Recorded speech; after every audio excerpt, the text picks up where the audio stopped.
It's up!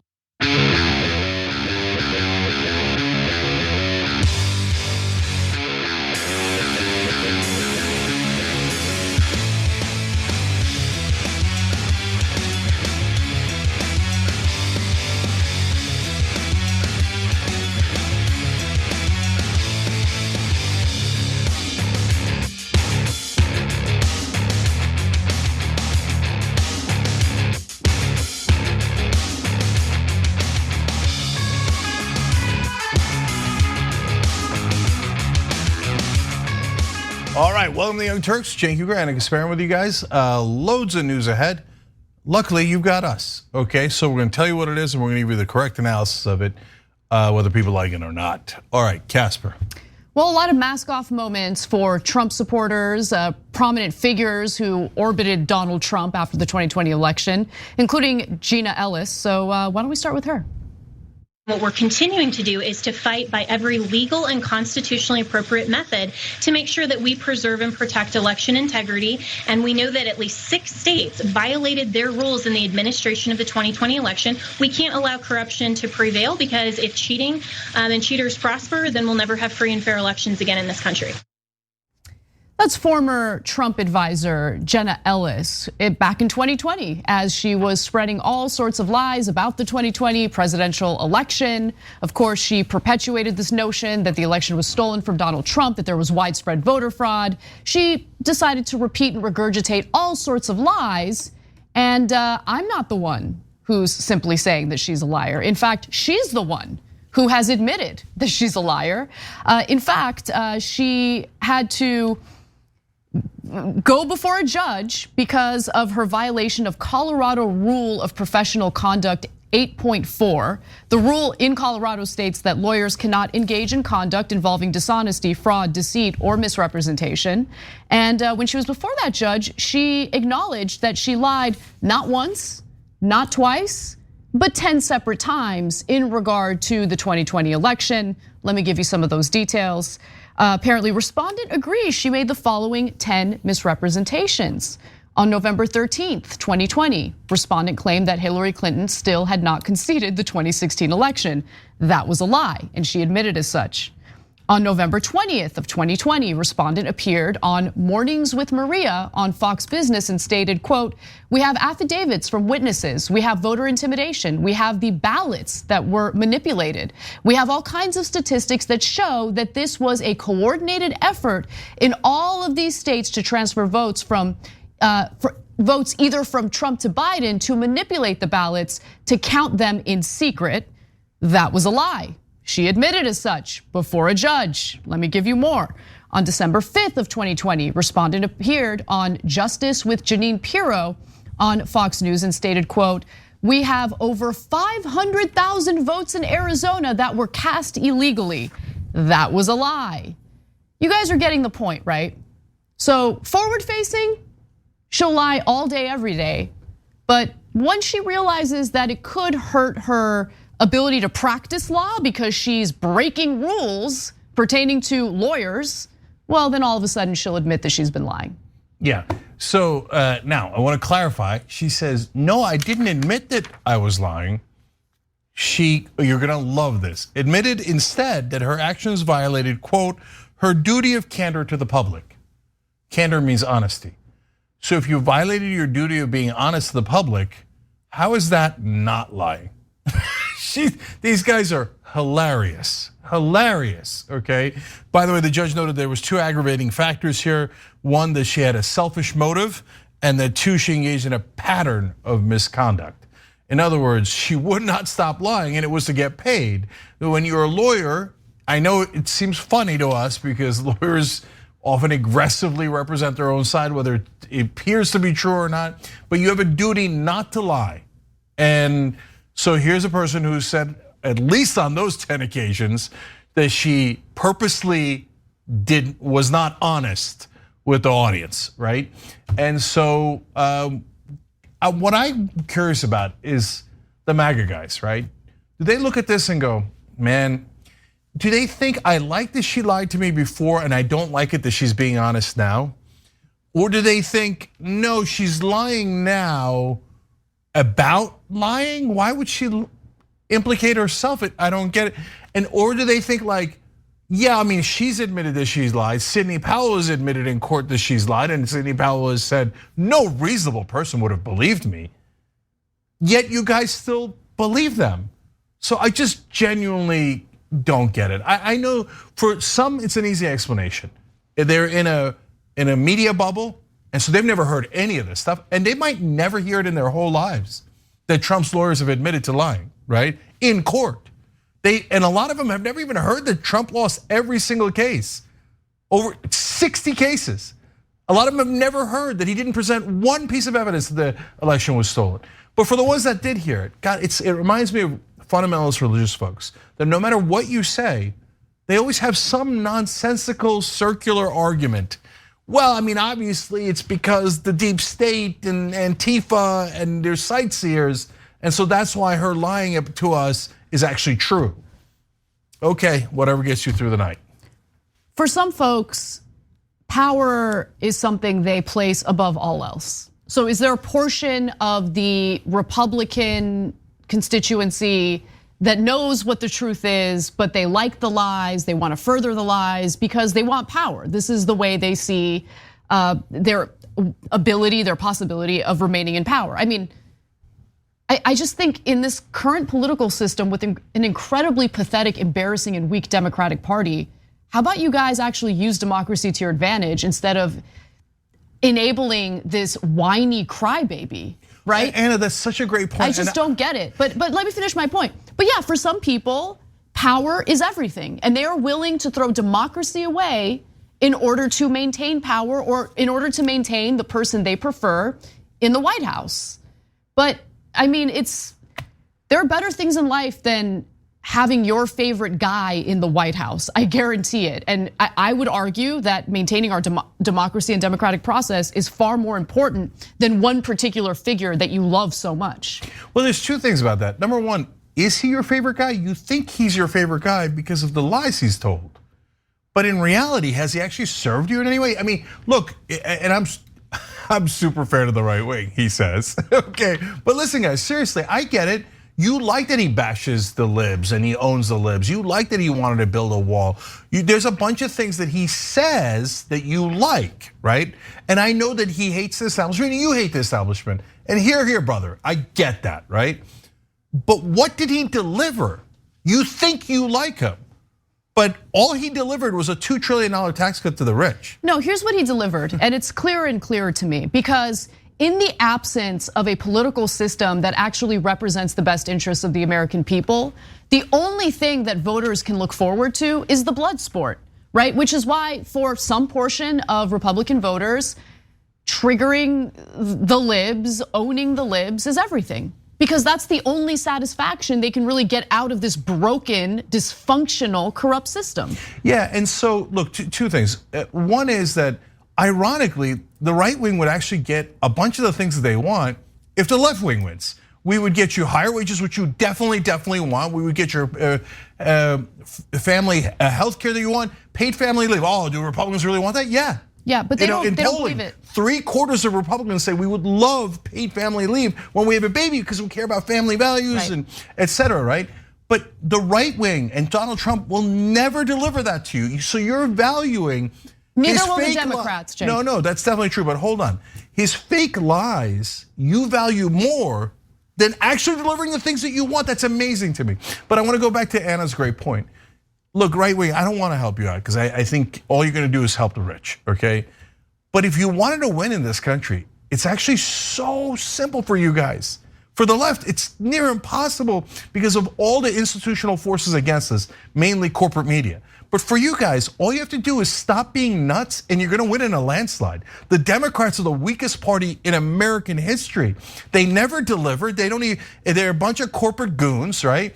All the right wing would have to, and policies I don't even agree with, I don't agree with the right wing's policies at all.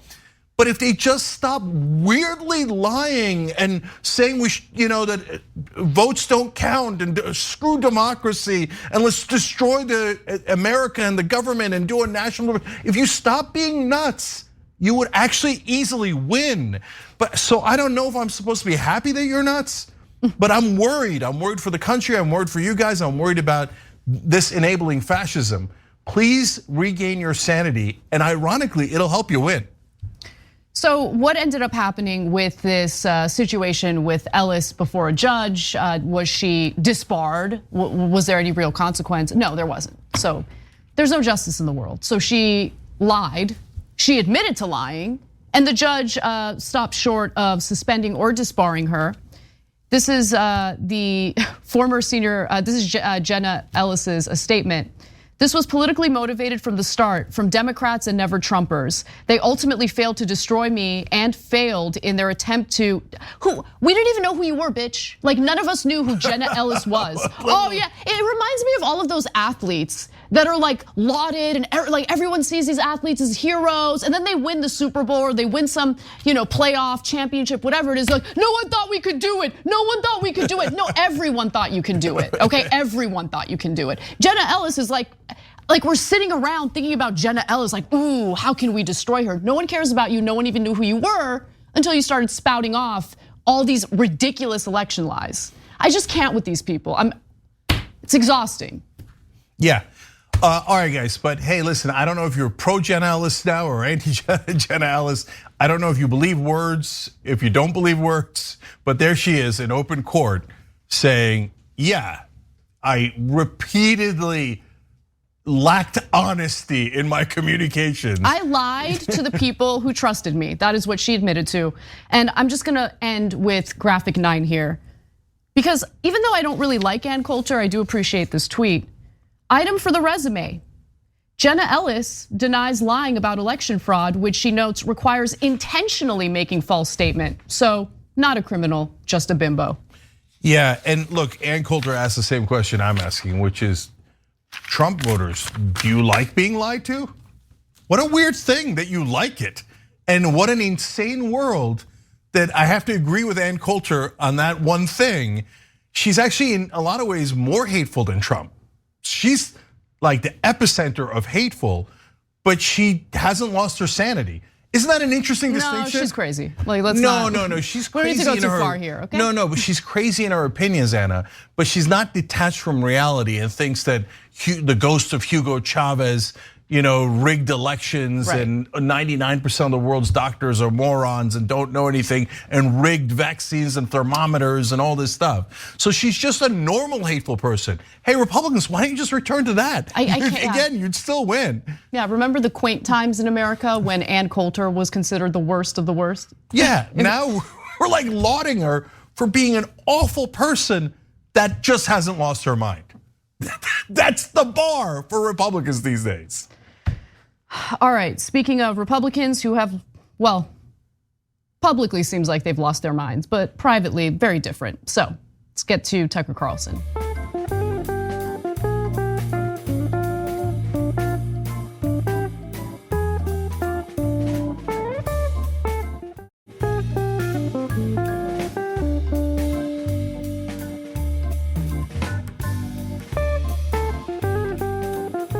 Another quote from your book, Bill O'Reilly's success is built on the perception that he really is who he claims to be. If he ever gets caught out of character, it's over. That's right. That was Tucker Swanson McNear Carlson back in 2003 talking to C-SPAN about Fox News host Bill O'Reilly.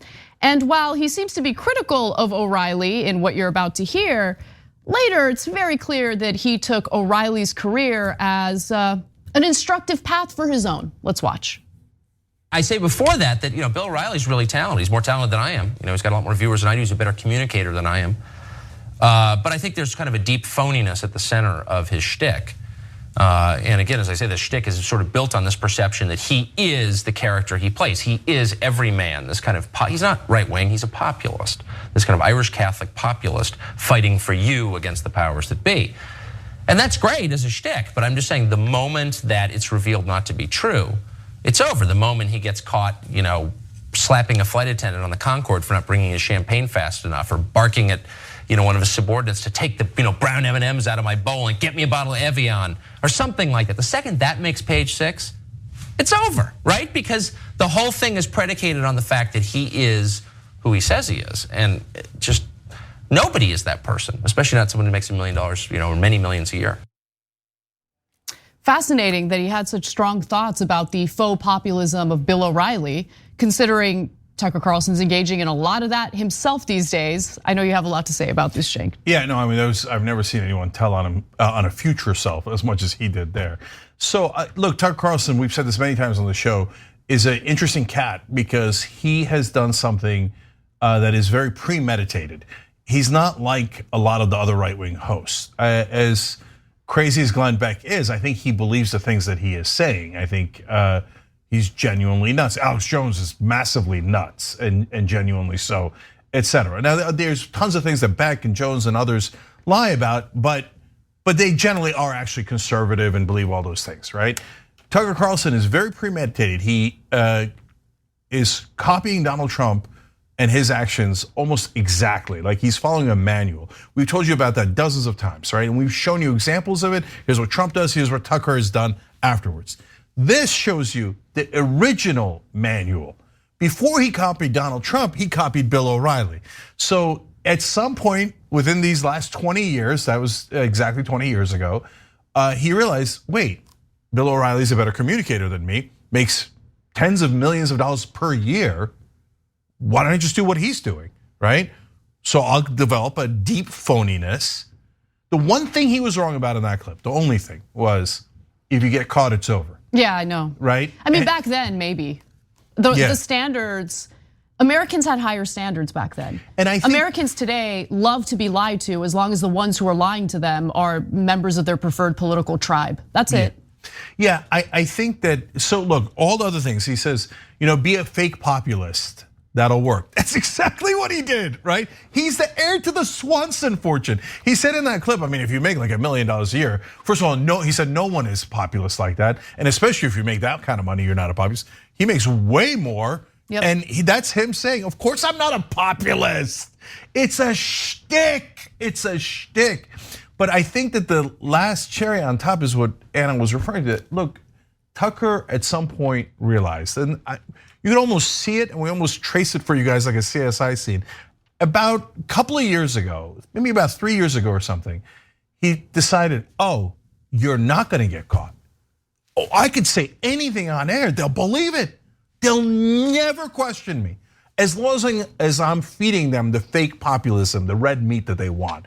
Oh, the immigrants are the problem. They're trying to replace you. Your culture is sacred and these people are gonna make it dirty, et cetera, et cetera. Once he gave him that pill, then he realized, oh, I'm above the law. It doesn't matter that I'm fake. It doesn't matter that I'm a giant liar. None of it matters. They'll believe everything I say. Look at what Trump did. They believed everything he said. Even if he doesn't mean what he's saying, even if he's lying, you also have to keep in mind that he is providing publicity, PR for a certain type of ideology in the country, and just having that represented makes people happy. Oh, for sure. So, let's just keep it real. So when we talk about like, oh, but don't you hate being lied to? No, they don't care because they want to further what his message is. He is furthering their message, right? Yeah, and if you're a lib, don't get too happy because listen, guys, I've called the news anchors on cable and television news actors for now like a couple of decades, right? And so you think Anderson Cooper is not a news actor? He's the heir to the Vanderbilt fortune. So he comes on and tells his version of the story, and his version of the story is corporations are great, the status quo is perfect, nothing should be changed. Don't worry about the rich, don't worry about the powerful, etc. So all of these guys are actors. They almost all their personas are characters that are shtick. So that's why, like, yeah, Tucker is the worst of them because he does what Anderson Cooper won't do. Anderson Cooper gives you a very misleading story framed completely in a twisted way with omissions and acts of commission as well. But mainly, he doesn't take facts and reverse them. Tucker goes the extra mile because he knows right-wingers don't mind that at all. Like for the left, if you see an outward lie that really bothers you, and you don't like it if Joy Reid or Anderson Cooper does that. But if you never know that they left out the most relevant facts, I mean, the example I always use is Jake Tapper says a study by a university showed that Medicare for all costs $32 trillion. Now Now, if you saw that, he's not lying. There was such a study. It was at a university, but he left out that it's Koch brothers funded, and even they found out that it saves you $34 trillion.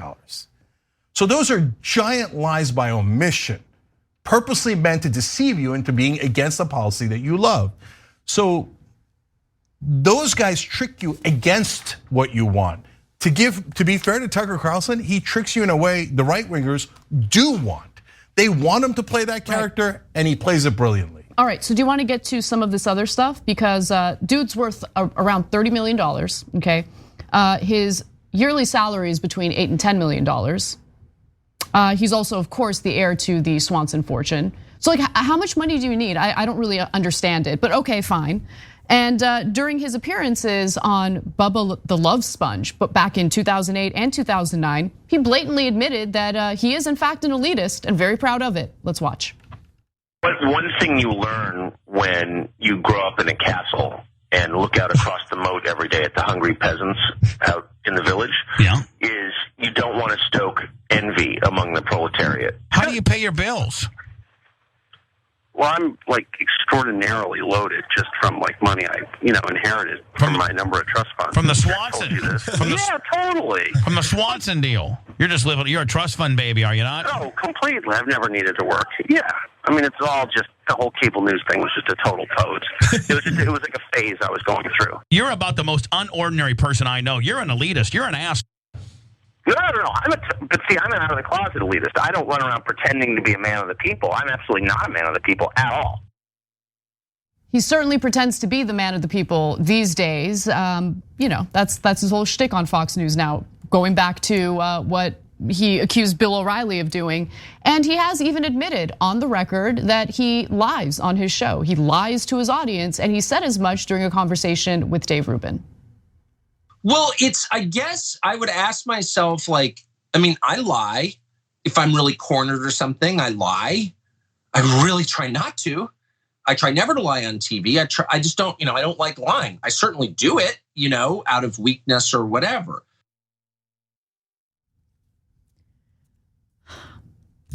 Just notice the Roosevelt dead framed article behind him because he's a piece of crap. Absolute garbage person. Anyway, go ahead. Yeah, he's like out of a movie. He's one like the girl with the dragon tattoo. He's the rich guy who's got people tied up and just likes fascism, likes dominating other people and oppressing them. And so he admitted to you there he's a giant elitist, an heir to a fortune. He's the least populist guy in the world. And then he turned around and pretended to be a populist because he's having fun and he wants to seize power and oppress everyone else. He's one of the sickest people I've ever seen in my lifetime.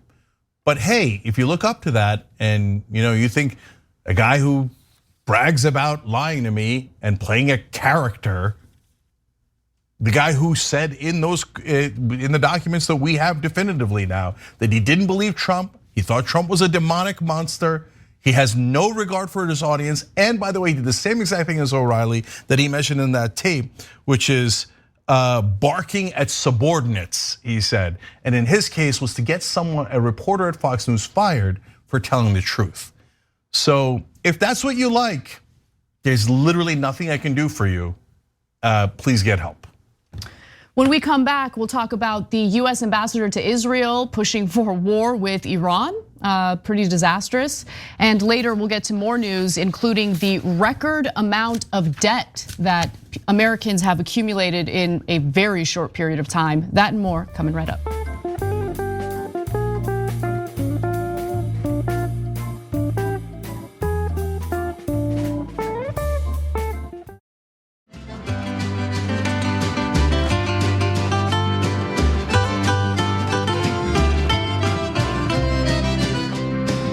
All right, back on TYT, Cenk and Anna with you guys, and so is Amity Daydream that just became a member. Thank you, we appreciate it. Hit the join button below the video on YouTube and you become one of us and help us bring out honest reporting to America. All right, Casper. The American ambassador to Israel has unfortunately been encouraging possible war with Iran. Now, Iran, of course, is an adversary to Israel. And now dozens of NGOs, non-governmental organizations, are calling on President Joe Biden to not only condemn the statements, but clarify what United States foreign policy is in response to Iran. Now, US Ambassador to Israel Tom Nides told both the Conference of Presidents of Major Jewish American Organizations that, quote, Israel can and should do whatever they need to deal with Iran, and we've, meaning the United States, got their back. And later repeated the statement or sentiment at the Institute for National Security Studies. Now, the progressive NGOs, 45 of which wrote this letter to Joe Biden, again want to have the president clarify that we are not in any way encouraging Israel to engage in a war with Iran. I want to read you a few excerpts, including this. It's critical that you clarify that these comments do not reflect US policy toward Iran for the sake of regional stability, future diplomacy, and respect for Congress's constitutional responsibility for war powers. We are concerned the Israeli government will perceive these remarks as tacit approval for military action, even when such action most likely will damage US national security interests, further embroil our military in regional conflict, and prevent future diplomacy. And there are some red flags, other red flags in regard to the influence of the Israeli government on US officials as it pertains to a possible war with Iran. I'll give you those red flags in just a moment. Before I do, Cenk, it seems like you have a little bit of insight in this story. Yeah, so this guy is actually one of the original corporate Democrats that took over the Democratic Party and directed it away from the party of FDR to the corporate party that it is today. So he worked with Tony Coelho to do that. And in my book, Justice is Coming, I make a note to say, hey, isn't that funny that Biden put him back into power by making him ambassador to Israel? But I thought it was a relatively benign appointment. It's not like he's in charge of economic policy, etc. Nope. The minute you have a conservative corporate Democrat, they're gonna do damage. And that, by the way, also applies to Biden. So why are you putting this hawk in charge of our ambassadorship to a critical country? I mean, if there's one ambassador in the world that could start a war, I mean, certainly he's among the top 5. Our ambassador to Iran might be able to start a war, etc. Do we still have an ambassador? That's a good to question. Iran? I'm not sure about that either. Yeah, I want to look into that. Yeah. But so this guy totally, look, and you have to ask the question too. This is very important, especially for the reporters. Is he going rogue and just trying to start a war because he's a right winger? Or does he have Biden's backing? Is Biden saying, "Oh, go agitate to start a war"? Because Biden's conservative. That's a fantastic question, because think about the kind of confidence one would have, the kind of cojones someone would need to have in order to speak on behalf of the entirety of the United States government and declare to the Israeli government that they can invade Iran, they can engage in a war with Iran, and this is the part that matters, that the United States has their back. Yeah, that right? Not only is it, hey, if you are attacked, we'll defend you. That's normal for an ally, right? Yeah. But no, you can start a war and we'll pick up the pieces. That's exactly right. We'll pay the price, by the way, not just in money, but we'll send over American boys and girls to die there on your behalf. So that is a hell of a thing to say. If Biden did not authorize it, he should be fired today. Because you got to get him out of there to send a message. I did not authorize that pro-war statement, right? But Biden does do this all the time. So remember, his shtick is, oh, I bring all the Democrats together and I listen to progressives so much. I mean, I have a history as a very conservative Democrat, but I reach out to my friend Bernie Sanders, etc. But it's a lie. And so on 15. It depends. I think that it's unfair to say that it's a lie when it comes to all matters. On certain policies, especially a few domestic issues, I do see the influence of Bernie Sanders. When it comes to foreign policy, certainly not. He is not listening to Bernie Sanders. In fact, he nixed a resolution that Sanders was trying to pass in regard to pulling US support away from Saudi Arabia in Yemen. Yeah, I don't want to get into a debate about domestic policy and how maybe has he given has he been 5% progressive or 15% progressive at a max, right? Wow, big freaking deal. But okay, I think his policies are massively conservative. But look here, the example I was gonna give you is the one I always use, $15 minimum wage. He sends the 2 Delaware senators to vote against it. As a sign, I was never actually in favor of $15 minimum wage. Don't make any mistakes here. I'm still a conservative corporate douche. Okay, and of course, every political reporter in the country is like, I don't know what it means that the Delaware senators voted for it. I don't know, right? So he might be doing the same trick here. And this is, look, as important as $15 minimum wages, starting another war in the Middle East with a country 4 times the size of Iraq is an even bigger issue. It would be a disaster. And remember, Biden's always been pro-war. He voted for the Iraq war. He's a conservative warmonger, but if you listen to MSNBC or CNN, read New York Times, you'll never know that. So here's this guy, do you disavow it or don't you? But let's also, look, we gotta be fair, okay? So yes, he does have a terrible history when it comes to foreign policy. However, we also have to give him credit for pulling out of Afghanistan. We also gotta give him credit for, there was something else he did recently that I'm blanking on right now. Okay, he did pull out of Afghanistan.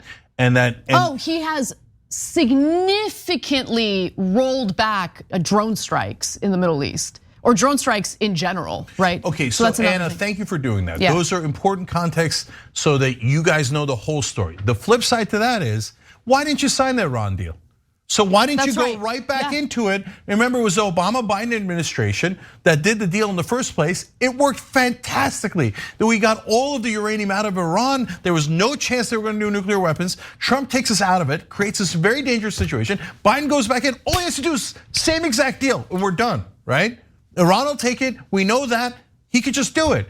And it's been over 2 years. Right. He doesn't want to go back in the deal. That's right. And guys, come on, are we kidding around? Look, the reason we don't say that Biden and almost every politician in America, quote unquote, serves Israel is because you're worried about the old anti-Semitic tropes, right? And you don't want to get into that, and it has nothing to do with religion or background or not, or anything. But it does have to do with campaign contributions that corporations and individuals give. And Israel's not alone, Saudi Arabia does the same thing, ExxonMobil does the same thing, but is Joe Biden allowed to disagree with the government of Israel, even if it's the most fundamentalist government, right-wing government, a government that wants a bloody war for us to fight? Well, if he's allowed to disagree with them, he hasn't shown it yet. So let's get back to some of the red flags that I'm seeing. By the way, the United States does not have an ambassador to Iran, so I wanted to clarify that. So here's one red flag that caught my attention. So according to Haaretz, the letter comes days, meaning the letter from the NGOs, comes days after Israel's Minister for Strategic Affairs and an Israeli national security advisor led a delegation in Washington to strengthen coordination on Iran, with the White House noting it reviewed with significant concern advances in Iran's nuclear program, which, by the way, would not be an issue had the Trump administration avoided tearing up and throwing away that Iran nuclear deal, and had the Biden administration re-entered that nuclear deal. So you can't whine and cry about the development of nuclear weapons in Iran when the United States government aided and abetted that effort. Okay, so let's just keep it real about that. And then finally, this is what I'm really concerned about. The US and Israel held its most significant joint military exercise to date earlier this year, and Israel ambassador to the United States, Michael Herzog, recently told the Haaretz UCLA conference that the two countries are, quote, much closer, end quote, to each other on the issue than in previous years. And even more close than Trump was. And Trump killed one of the top general for the Iranians, got us out of the deal, and he was like inches away from starting the war that Netanyahu wants. And apparently Biden is closer to Netanyahu than Trump was. Yeah, according to their own ambassador. Yeah, exactly. Okay, and I want to say one last thing, guys. Don't forget Saudi Arabia. Saudi Arabia also wants us to attack Iran. And they don't want to do it. They would lose to Iran, and they don't want to use any Saudi people to do it, right? For them, they're like, oh, us. We don't want to get our hands dirty. We don't want to die. We want Americans to die for our wars. And is Biden allowed to question or disagree with the Saudi government? It doesn't look like it. Remember, he came in huffing and puffing. Oh my God, they killed the journalist. And we need their oil. What did he do? He went and cast. We need their oil. Let's just keep it real. We need their oil. He wanted to make Mohammed bin Salman a pariah when he was campaigning in the 2020 election. But once we needed them to produce more oil, once we needed the OPEC cartel to play with us, but that's it. And the last thing is Biden is weak because the Saudis didn't even do what he wanted. When inflation was at its worst and the midterms are coming up, the Saudis spat in his face. And now what's he doing? Kissing their ass and saying, oh, I might start a war for you guys with Iran. That would be the worst thing imaginable. So if I'm wrong about any of it, the great news is Joe Biden's president of the United States. It's not like he can't change the policy. It's not like he can't change his ambassador. It's not like he can't clarify it. But my guess is he won't because he serves his donors 100%, even if they're foreign countries. When we come back from the break, we'll talk about the record debt that Americans are dealing with, and the numbers associated with credit card debt should have you concerned. That and more coming up.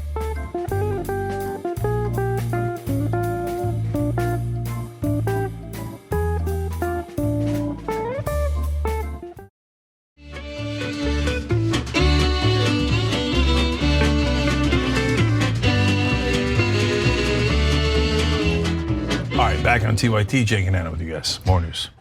Look, there's a story that broke that we're gonna do, and I want my producers to hear this. Grab the Buttigieg quote about how he's urging railroad companies to ramp up their safety protocols. That's an important part of the story. Okay, let's move on. I was gonna text them, but we ran out of time. So let's talk about debt. You guys ready? Let's do it. We've seen this explosion in debt overall. Credit card balances especially have hit a new record at the end of last year, nearly $1 trillion. That's not only the highest ever, according to the Federal Reserve Bank of New York, it was also the biggest yearly increase on record, up $130 billion. That's right, household debt in America is at record highs, and it follows an era that saw a jump in savings thanks to people staying at home during the pandemic and not spending any money. Of course, there was some stimulus money as a result of the pandemic as well. But now the tables have completely flipped and Americans are finding themselves with an increasingly heavy burden of household debt. And it's particularly bad for millennials. For instance, millennials have seen their debt rise by nearly 30% since before the pandemic to about $3.8 trillion. Now, overall, consumer debt, which includes mortgages, car loans, student debt, all debt, is at around $17 trillion as we speak. But the biggest concern is credit card debt, and we're seeing an explosion there, which is definitely concerning when you think about the high interest rates associated with them. Now, credit card debt in the US has been rising at one of the fastest rates in history. We collectively owe nearly $1 trillion on our cards, an all-time high. In January alone, credit card debt jumped more than 11%, and the interest rates rising, getting ahead, and with the interest rates rising, getting ahead of the debt gets harder and harder. In fact, if you're wondering just how much the average interest rate is for a credit card, it's around 20%. And the average household now owes nearly $6,500 in credit card debt. Now, there are impacts that we're already seeing, some statistics that are already concerning. For instance, the percentage of credit card delinquencies, meaning people who haven't been able to make a payment in 90 days or more, that has shot up. And Americans paid down their debt. Remember, they paid down their debt during the pandemic, and now that trend has completely reversed. For instance, in the first quarter of 2021, credit card balances totaled $770 billion, compared with $890 billion just a year earlier in 2020. Now, there are many causes for this. Of course, inflation is a huge reason. People are falling behind on their car payments. There's also increasing childcare costs. But I think it's also worth discussing the late fees associated with these credit cards, because the Biden administration, along with the Consumer Financial Protection Bureau, wanted to do something about that. but moneyed interests have been fighting aggressively to stop it. So let me just give you a few details about that. And then Cenk, I know you have a corruption angle to get to. So in February, the Consumer Financial Protection Bureau proposed a rule that would limit most credit card late fees to $8, down from the $41 companies are currently permitted to charge. Such late fees are a major profit center for credit card companies and cost card holders $12 billion in 2020, according to the Consumer Watchdog Agency. The CFPB proposal would eliminate the automatic annual increase and require credit card companies to prove that any fees in excess of $8 are necessary to cover their collection costs. It would also prohibit any fees exceeding 25% of the minimum payment due. Cenk. Yeah, so I realized reading the first story about how much debt we've accumulated collectively and how it was actually pretty good in 2021 that we had record savings. And so you know why we had it, we alluded to it there. We got stimulus checks because of COVID. A lot of people didn't go out because they were at home, so not vacationing, not buying as many things, et cetera. And there were some raises as well. So that wound up stockpiling a little bit of cash. And as soon as I saw that, I was like, oh, of course. That's when lobbyists and corporate figures thought, that's a nice little piggy bank. Let's go take it, okay? So how did they take it? Well, one of the ways that they did was they raised prices way beyond what their costs were. So was inflation real before the price gouging? Yes. Okay, there was definitely a little bit of increase in cost of supplies, et cetera. But corporations took advantage of that, and we showed you dozens of quotes on air, right? From investor calls saying, turns out people could pay a lot more. They have extra money, so we charge them way more. So they did. So they would raise prices sometimes 500%, right? And so they decided, we're just gonna take that back. And so they did. Now it's in our credit card debt. The companies already got paid. Now the credit card companies are getting paid. And what do? In order for them to continue this, robbery, they buy off a bunch of politicians. So you're gonna be shocked to find out that 17 people in Congress are adamantly fighting against any proposal that would limit the late fees that the credit card companies can charge you. And you're gonna be further shocked to find out that 15 of them were paid by credit card companies. Campaign contributions meant for the general welfare, I'm sure, right? That's what reporters would have you believe. They're just practicing some speech. Yeah, yeah, there's just blah, blah, blah. And then you're gonna be further shocked to find out that the people that they bought off, most especially, were the Republicans that were in charge of the committees, okay? So McHenry's one of them. You wanna? No, go ahead. I don't have their names. Yeah, but I have it. Go ahead. So it's Patrick McHenry, and he's the chairman of the House Financial Service Committee, and Andy Barr. They're 2 out of the top 5 recipients of credit card cash. I'm sure that has nothing to, just coincidentally, they're protecting them. Guys, the difference between the $41 and the $8 in fees is $9 billion every single year. So if they limited it to $8 and protected you, you would save collectively $9 billion. But remember, the companies would then not make an extra $9 billion in profit. Exactly. So the small amount of money that they pay McHenry and the other crooks is nothing compared to the $9 billion that are online for just this one regulation, okay? And do any of you, even if you're a right winger, do you want to pay $41 for no reason? It's not at all. Speaking of 500%, it is 500% of their costs. So how is it like, it's not a little margin, it's a you cannot have that kind of profit margin unless you bought off the government. Normally you would have competition that would reduce it, but it's an oligarchy. Okay, so, but Cenk, is it really fair that they buy off committee chairs? Is that a little hyperbole? I can see the New York Times reporter saying, well, let's find out. Mo Brooks was a very conservative Republican that was in the House. Lauren Windsor went to a campaign event of his and covered this on her show, The Undercurrent. Let's see what he had to say. Special interest groups run Washington. And I don't mean that metaphorically, I mean literally. Now, here is how it happens. In the House of Representatives, I'll use that as an example because that's where I work. If you want to be chairman of a major committee, you have to purchase it. And the purchase price for a major committee, say like Ways and Means, minimum bid is $1 million. So I wonder where you're going to get that $1 million, because it seems like it'd be hard for someone in Alabama to give that to you. To be fair to Mo Brooks, is the one time he was perfectly honest and explained, no, we don't get it from Joe and Jane Citizen. Where do we get it from, Mo? Let's find out. You have to get it from the special interest groups. And with the special interest groups, there is a quid pro quo. If you don't do what they tell you to do, they won't give you the money that finances your chairmanship. So we act as puppets. That's what we do. What's the point of the chairmanship if all you do is act as a puppet for moneyed interests? Like, what's the point? Like, they just want power. That's it. I want power so much, even though, is it really power when you're someone else's bitch? No, Anna, we often misstate that. They have no power at all. They're just servants. How much power does a butler have, right? No, they're seeking status. I am a congresswoman. And by the way, once you become a congressman, they call you Congressman Brooks, Congressman McHenry for the rest of your life. Oh, how special. But they're obsessed with that.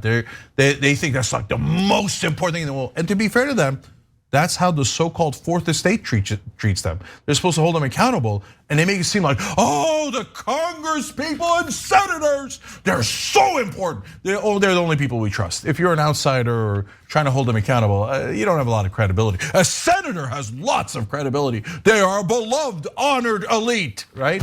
No, they're crooks. You just saw it with your own eyes. They get bribed, and they do exactly as they are told, and now that's going to cost you collectively $9 billion. So, look, Republicans, you love drain the swamp. If this ain't the swamp, what is it? So do you actually love corruption? Because I give the right wing credit for one thing all the time, which is that you hate corruption. Well, here it is. You're a Republican congressman. What's the first thing they did? Oh, take away the IRS agents from people making above $400,000. We don't want the millionaires audited. Protect the millionaires. What's the second thing they're doing? Make sure you could charge the average man more for late fees, okay? Even if it's over by, they accidentally didn't pay 50 cents, charge them $41. Why? Because they're crooks. If you were an honest journalist, you would explain that every time. By the way, the story about how the money that they took, as usual, from the lever. Great job by Sirota's organization. All right, we're gonna do a little more kind of international, more foreign policy related news involving Ben Shapiro. So let's do it.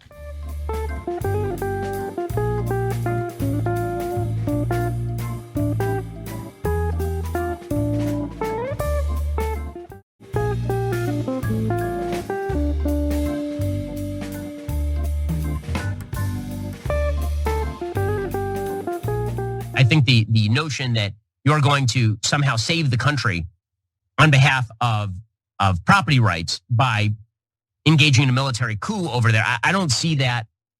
There are situations, by the way, in Latin America where that is an appropriate response. If you live in a Latin American country, Shapiro apparently wants you to know that it's okay for the military to overthrow your democratically elected leader in some cases, Now he says while countries such as Chile and Guatemala are still suffering from the very real consequences of the United States orchestrating a coup in their countries, he does say that he sees some instances where a coup d'etat makes sense. So I don't want to put words in his mouth. Let's take a look at what he had to say.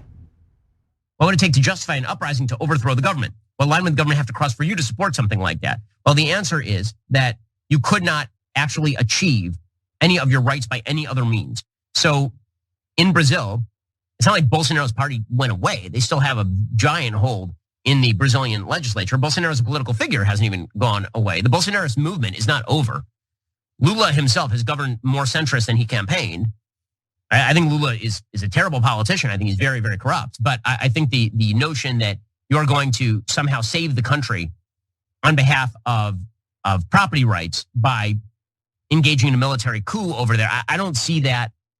There are situations, by the way, in Latin America where that is an appropriate response. I mean, there was an attempt by the would-be dictator of Honduras at one point to basically dissolve the Supreme Court, take control of the military, and declare himself dictator. When that sort of stuff happens, obviously a military coup is appropriate because you're talking about the actual end of democracy.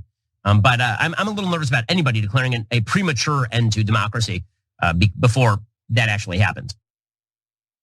Okay, so glad to see that he doesn't think there should be another military coup in Brazil. Of course, the country has a history with military coups. But with that said, he does specify one coup that he was in favor of, and that was the coup d'etat in Honduras, which, by the way, severely destabilized the country. It's part of the reason why there's a crisis with migrants trying to come into the United States for safety. But let me give you the details on what happened. So the coup d'etat happened back in 2009. The military overthrew Manuel Zelaya, and he was detained and then flown out of the country to Costa Rica. Now, Ben Shapiro didn't give you all the details, so let's give you all the details now. He was only slightly left-leaning. He was actually in the center left of the pink tide, but even that was enough to provoke anger from the Honduran oligarchy. And usually when coups like this happen, it has to do with business interests wanting to overthrow leftist leaders or anyone who might threaten their profit model or their business overall. Now, Zelaya's administration released a survey that asked Hondurans if they would like to vote on whether or not Honduras should update its national constitution. Now, Honduran right-wingers claim that this was concrete proof of Zelaya planning to abolish the article that limited the president to a single term. Now, on June 28th of 2009, that was when the military coup occurred. But later, the right-wing administration abolished that article. Interesting that that wasn't mentioned in the segment. But the very issue that some point to as the reason why the coup was okay, right? Oh, but Zelaya was gonna do, it was a power grab by Zelaya, they had to do this. Well, then the right wingers come in after the coup and they do exactly what they had accused Zelaya of attempting to do. Look, guys, I've never seen the right wing be honest in Latin America, okay? So now I don't follow it microscopically, so I'm sure there was some honest right-wingers somewhere in there. I'm talking about the big picture. When they come in, they do a coup against a left-wing person actually representing the interests of the people. It's always a lie. There's a real business interest behind it. It's always the money. It's usually American and local business interest against someone who says something like, you know what, maybe we should charge the price that the market will bear for bananas, so that the people, since that's our natural resource, whether it's oil, fruit, etc., we should get paid appropriately. Market prices, capitalism, right? And they go, oh, you goddamn socialist, how dare you? And then they usually topple the guy, etc. Now, Shapiro says sometimes that's okay. Okay, I'll come back to that in a second, because he said two words in there that was very, very relevant, okay? But now let's talk about recent examples of this type of thing happening, of where, according to the Shapiro standard, a coup is acceptable. When a government comes in and starts messing with the Supreme Court. Wait, that's what Netanyahu's doing in Israel. So should there be a coup in Israel? Should there be a coup? I mean, it's not my rule. That's actually a really great point, Cenk. That's literally what Netanyahu's doing. And by the way, just to be clear, not in favor of coups under any circumstance. No, it's not my rule. I don't want the coups, okay? Yeah. So, but I guess all those hundreds of thousands of left-wing protesters in Israel who I love, right? I guess they should just, according to Shapiro, pick up arms and just do a coup against Netanyahu. In fact, a story today, members of the Israeli Defense Forces have threatened to stop serving should Netanyahu get his way and weaken the country's Supreme Court. I'm sure that Ben thinks that they should go further. No, keep serving, just turn the weapons against your own government, right? It's not my standard. The second part of the standard is, well, if they're about to destroy democracy, like for example, if you lose a presidential election but don't want to leave and get your supporters to ransack the capital of your own country. So, there's some right-wingers say, oh, well, Antifa was the one that was trying to do a coup. Even if that maniacal statement were true, apparently Ben Shapiro would say, great, that's when you do a coup, okay? When a guy is trying to destroy democracy, just like Trump was. So this is what the right wing does. That's what they do in every country, including Honduras, okay? So now the two critical words. Did you notice? When is it? The question was about when do you do a coup on behalf of property rights. Yep. Not on behalf of people. No, but that's on behalf of property rights. But Cenk, it reinforces what you were saying earlier about right-wingers loving coups, because the number one priority is property rights. Which is, right? By the way, if you don't get it, property rights equals the money. Exactly. Okay. Business interests. Business interests. Yeah. So he's having a conversation about when should rich people do a coup of their own government so that the government doesn't serve the people, it goes back to serving them. And he's having a discussion and debate with himself about, when do we do it? When do we do it here? No, rich people shouldn't organize a coup against their own country at that point. They should do it at this point. And look, Shapiro is in a lot of ways just a classic conservative. He has a lot of the opinions they have had for years and years and years. And the Republican Party has been in favor of coups to help business interests for decades on end. And if you help your own citizens, like Mossadegh in Iran, and say, hey, maybe we should get a fair market price for our oil, well, those property rights come to get you. Yeah, I did think it was fascinating that he specified some Latin American countries. It's okay. The coupping is okay. Okay, yeah. It's the coup in Iran, which of course was orchestrated by the United States, didn't work out so well, did it? Think about that. Yeah. Well, in the short term, both British and American oil companies made way more money. So it worked out brilliantly for them and for the people, who are among the elites that Shapiro supports. I don't know, maybe I'm wrong, but what I was referring to is the adversarial relationship Israel has with Iran. Yeah. Would that be the case if things were a little different, right? No, for sure. Yeah. Because we overthrew their democratically elected government and put in a dictator, the Shah, it wound up creating tremendous resentment, which led to the Iranian Revolution and the mullahs that haunt us all now, right? Yep. Thanks a lot for your property rights coup that you did in Iran. It wound up hurting not just the people of Iran, but the people of America and Israel and the whole world, thanks to your idiotic greed. Money over people, that's the trend that we've been seeing for many, many decades now. All right, we gotta take a break. When we come back, some more international news for you, including some of the largest strikes in French history. Incredible story, don't miss it.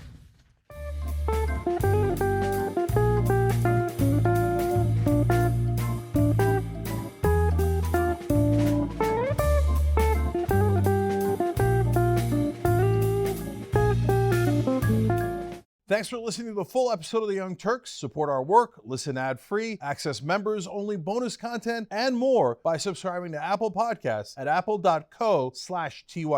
I'm your host, Cenk Uygur, and I'll see you soon.